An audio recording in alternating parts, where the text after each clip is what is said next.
জাল সার্টিফিকেট দিয়ে জল জীবন মিশনে নিয়োগ। প্রশ্নের মুখে শিক্ষা বিভাগ ও জল জীবন মিশন কর্তৃপক্ষ। অভিযোগের কেন্দ্রবিন্দুতে স্কুলের প্রধান শিক্ষক।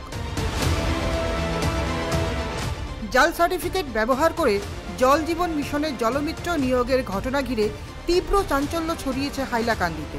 নিতাইনন্দপুর প্রথম ব্লক গ্রামে রাজাটিল্লা জল প্রকল্পে নিয়োগের অভিযোগ উঠেছে স্থানীয় বাসিন্দা মারুফ আলম চৌধুরীর বিরুদ্ধে এবং এই গুরুতর জালিয়াতির অভিযোগের কেন্দ্রবিন্দুতে রয়েছেন নিতাইনন্দপুর হাই স্কুলের প্রধান শিক্ষক ফকরুল ইসলাম লস্কর।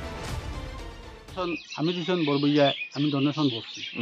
আমার ছেলে হয়তো মারুফ আহমদ মার্কটাকে লইয়া গেছে কি আমার চাকরি, তার সার্টিফিকেট আনছে নিতাইনন্দপুর হাই স্কুল থেকে। তার অরিজিনাল ডেট অফ বার্থ কত? 2009। আর স্কুল থেকে যেখানে আনছে এখানে কত? 2005। জালিয়াতি শেষ করছে হেডমাস্টার ফকরুল আলম লস্কর। অভিযোগ অনুযায়ী বিভাগীয় আধিকারিকদের কাছে অষ্টম শ্রেণী পাশের জাল সার্টিফিকেট জমা দিয়ে এই নিয়োগ নিশ্চিত করা হয়েছে। ভেজাল 8 পাস সার্টিফিকেটে জন্মের তারিখ বসানো হয়েছে 2005 সালের 20 জুন, কিন্তু স্কুলের 2021 সালের অ্যাডমিশন রেজিস্টারে মারুফ আলম চৌধুরীর জন্মের তারিখ 2009 সালের 6 এপ্রিল বলে উল্লেখ করা হয়েছে। সেই হিসেবে 2024 সালের 13 নভেম্বর নিয়োগের সময় মারুফের বয়স ছিল মাত্রই 14 বছর 11 মাস 17 দিন, যা সরকারি নিয়োগের ন্যূনতম বয়সের অনেকটাই নিচে। 14 বছরের ছেলের নাম জলমিত্রের তালিকায়। জমিদাতাকে বঞ্চনা করে প্রতারণার অভিযোগ। জালিয়াতির ঘটনায় প্রশ্নের মুখে স্কুল কর্তৃপক্ষ। উল্লেখ্য, জলজীবন মিশনের জন্য জমি দান করেছিলেন আমির হোসেন বড়ভূঁইয়া।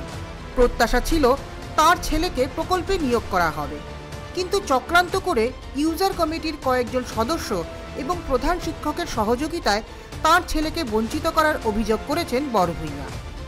বরং জাল সার্টিফিকেট ব্যবহার করে একই গ্রামের জামাল উদ্দিন চৌধুরীর নাবালক ছেলেকে চাকরি দেওয়া হয়েছে বলে তার বক্তব্য। আমি চাই আমার ন্যায় বিচারটা আমি চাই। মানে ন্যায় বিচার কিতা মানে এই মাস্টারের উপযুক্ত শাস্তি হইতো? উপযুক্ত শাস্তি হইয়া যে 2005 কিলা দিলেই সার্টিফিকেট তদন্ত করিয়া আপনারা ন্যায় বিচারটা আমার। আর এই ঘটনার পর জমিদাতা আমির উদ্দিন বড়ভূঁইয়া হাইলাকান্দির জল জীবন মিশনের এসডিওর কাছে লিখিত অভিযোগ দাখিল করেন এবং পরবর্তীতে কালাচড়া পুলিশ আউটপোস্টে এক এজাহারও দায়ের করেন। মামলার প্রেক্ষিতে কালাচড়া পুলিশ দলবল নিয়ে নিতাইনন্দপুর হাই স্কুলে পৌঁছে তদন্ত শুরু করে। প্রথমে প্রধান শিক্ষক সার্টিফিকেট দেওয়ার কথা অস্বীকার করলেও পুলিশ যখন স্কুলের অষ্টম শ্রেণীর সার্টিফিকেট ও অ্যাডমিশন রেজিস্টার পরীক্ষা করে তখন জালিয়াতির প্রমাণ স্পষ্ট হয়ে ওঠে। পরে পুলিশ স্কুলের সার্টিফিকেটের বুক এবং অ্যাডমিশন রেজিস্টার বাজেয়াপ্ত করে থানায় নিয়ে আসে। এই ব্যাপারে এখনো আমার আমি আমার সব ডকুমেন্টস যখন দেখতে লাগবো, আমার সবগুলো সার্চ করিয়ে তাহলে ওটাও আমার। আপনার মনে বই তো তোর নাম পাওয়া গেল, যেহেতু আপনার রেজিস্টারি তো তোর নাম পাওয়া গেল, আপনার মনে বই তো আপনি ছাড়া তো আর কেউ এত ব্যবহার করে এটা আমার সব আমি। এদিকে সংবাদ মাধ্যমের মুখোমুখি হয়ে জমিদাতা আমির উদ্দিন বড়ভূঁইয়া মুখ্যমন্ত্রী ডক্টর হিমন্ত বিশ্ব শর্মার কাছে সুষ্ঠু তদন্ত এবং ন্যায় বিচারের দাবি জানিয়েছেন। ঘটনাকে কেন্দ্র করে সমগ্র নিতাইনন্দপুর এলাকায় ব্যাপক উত্তেজনা সৃষ্টি হয়েছে। বরখোলা থেকে রামধন দাসের রিপোর্ট, নিউজ লাইভ বাংলা।